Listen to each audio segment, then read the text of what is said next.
એક વૃદ્ધાશ્રમમાં દીકરો એની માને મૂકીને આવ્યો અને પછી દર અઠવાડિયે 10 દિવસે 15 દિવસે મહિને દિવસે પોતાની અનુકૂળતાએ માને મળવા જાય, મા સાથે બેસે, વાતોચીતો કરે.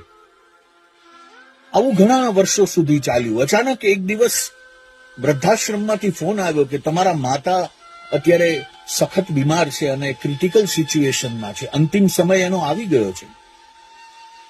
ત્યારે દીકરો ગમે એમ કરીને માને મળવા જાય છે, માની પડખે બેસે છે. દીકરાને આવેલો જોઈ મા રાજી થાય છે, દીકરાના માથા ઉપર હાથ ફેરવે છે.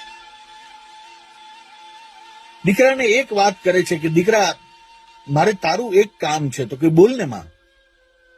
બેટા, વૃદ્ધાશ્રમમાં છે ને શિયાળામાં બહુ ઠંડી વાય છે, એટલે અહીંયા બારીના પડદાઓ જે પાતળા છે ને એ તું જાડા કરાવી દે છે.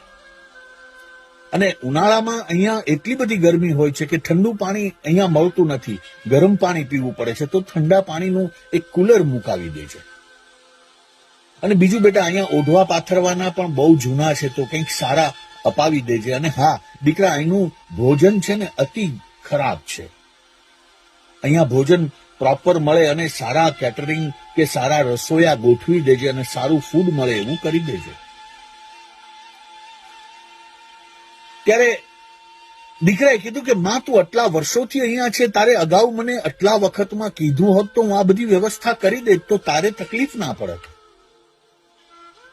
ત્યારે માએ બહુ સરસ જવાબ આપ્યો, બેટા, હું તો આ બધી અગવડતાઓની સાથે મારી જાતને સેટ કરી શકી અને હવે તો ટેવ પણ પડી ગઈ છે, પણ તને આ વસ્તુ નહીં ફાવે બેટા.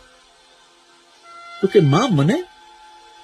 હા દીકરા, તારા બાળકો તને આજ વૃદ્ધાશ્રમમાં મૂકવા આવશે અને ત્યારે તને તકલીફ ન પડે ને એટલે હું આ બધું સુધારો કરવાની તને સૂચના આપું છું, કે વિનંતી કરું છું.